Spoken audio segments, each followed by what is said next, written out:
Hey, happy Thursday, everybody. Hard to believe we are approaching the end of week 6. Hopefully, everybody understands that we are actually all on week 6. It's nice to be together again for the first time in I think like 3 weeks. It's crazy with the spring breaks being so far apart. How that worked out. I hope that you all had a good week this week. It's really looking like everybody's getting the readings really well. So. And looking at the discussions this week, everything's going so good.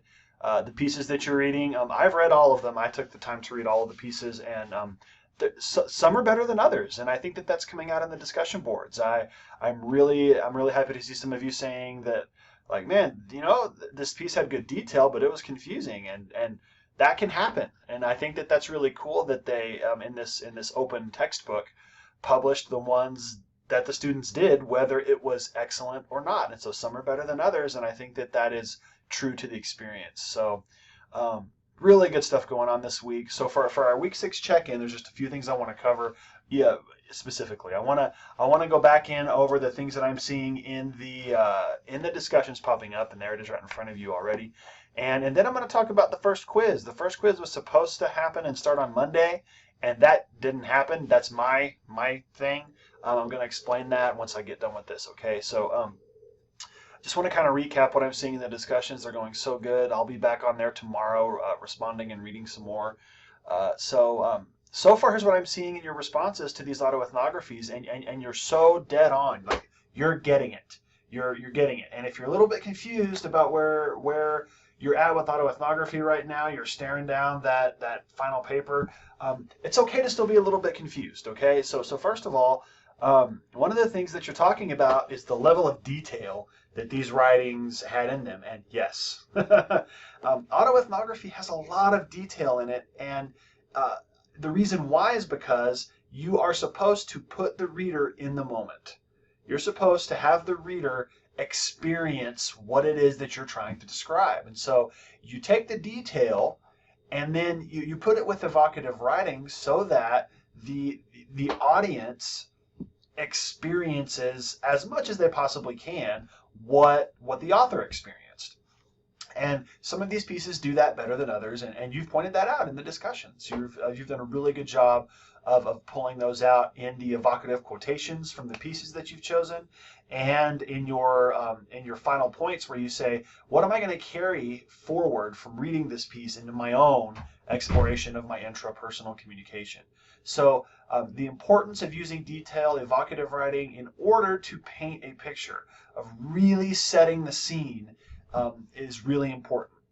When you really, quite a few of you read the piece on the National Novel Writing Month, and it's a good piece. It's well written. And one of the interesting things about the piece is, and I mentioned this in a couple of the posts and responding to you, is this is an author writing about people writing, which could just be mind-numbingly boring, but it's well written. They write tension into the moment. They're taking or at least it does me. It takes the reader into the tension of the creative moment where you're really trying to do something and it works or it doesn't. You're trying to keep up or there's nothing coming out, and so.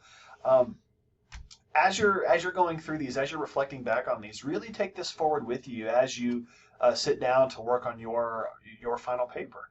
Don't be afraid to use detail. Don't be afraid to set the scene. And then a part of this, the detail, the evocative writing, and the setting the scene, and I meant to type this on here and just forgot, is people are being really honest and they're being vulnerable in what they're writing. And especially the one that, and it's the students ending dating abuse seminar. I think it is that piece.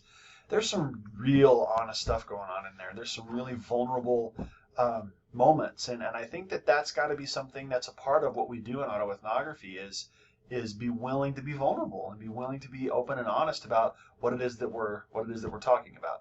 It doesn't mean that you have to share your deepest, darkest secrets. Honesty and vulnerability do not mean open, full bore self-disclosure. Here's everything about me. What it means is being in a moment and being honest about what you're feeling in a moment. That's different than telling people everything about you. Okay. And then a few of you kind of in your writings had mentioned this, like, I don't know how I'm going to include the research. I mean, the piece that I read had citations at the end, but I don't really see how they included it. That's okay. The point of looking at these pieces this week was to see the detail, see the evocative writing, see how they paint the scene, see sort of what the product looks like. Okay. Next week, in week 7, you're going to be doing some autoethnographic writing. You're going to be putting it in the discussion board, and we're all going to be looking at that and reading it. And as we go through that, I'm going to be coming through. I'll be doing my check-in screencast and everything. It'll be a part of what we do for the screencast lectures at the beginning of week 7 of how do I actually put research into this? How do I actually do the academic side? Because these pieces that we read this week are not nearly as citation heavy as what yours is going to look like. Okay, so that's for week 7. All right. Just wanted to make sure that I answered this question for you. So folks, really good stuff in the discussion board. Y'all have done such a good job all semester. I'm really happy with what I'm seeing. You're reading the pieces, you're pulling the stuff out like I'm asking, and I really appreciate that. So to finish up the Thursday check-in, and this is a long one, I know, but I'm taking a little bit more time since I only had the one screencast earlier in the week. I want to talk about quiz number 1, folks. It just took me forever to finish it. So, hey, it's done now. And even though we moved it back from its original time, here's what I've done. It opened this morning, so it's available right now. Available now, everybody. I know quizzes are not exciting, but you might be really anxious to knock it off your to-do list. I know I would be. So it's available now. So what I did is I opened it this morning. Everything's ready to go. And instead of making it closed this week on Sunday, I extended it. Okay, so you have from this morning, and it's Thursday the 6th. I had to look at my phone to see. Thursday the 6th through Friday, April the 14th. So you actually have really a full week to take the quiz at your leisure. And I know leisure is a funny word for a quiz, but take it when you have the time. Okay, it's going to be right now. It's a 50-minute quiz. It's got 40 questions on it. It's worth 125 points. It ended up being a pretty hefty quiz. Now, when you open the quiz, it's going to say it's got like 14 questions. That's not how I count questions. It's the very first question is a matching question, and it's got like 15 or 16 individual things in it. So that counts as 16, not 1. And that's one of the reasons why I say 40 questions. D2L says 14. Okay. So I set the time at 50 minutes. That should be plenty of time for you to do that. But it should. I mean, it ought to be not enough time for you to thumb through notes for each question. So there you go on that one. 125 points. So it's a chunk. Take your time to study. You've got plenty of time to take it over the course of the next week. One of the things I want to highlight about this quiz is that there are quite a few multi-select questions. Okay, and what a multi-select question is the one where I will say, from the list below, select all that are definitions of intrapersonal communication or something like that. There's a hint for the quiz, all right? And then you go through the list and you have to select all that are and then not select the ones that aren't, okay? Make sure you read the directions. Make sure that if it says multi-select, that you select more than one option, okay?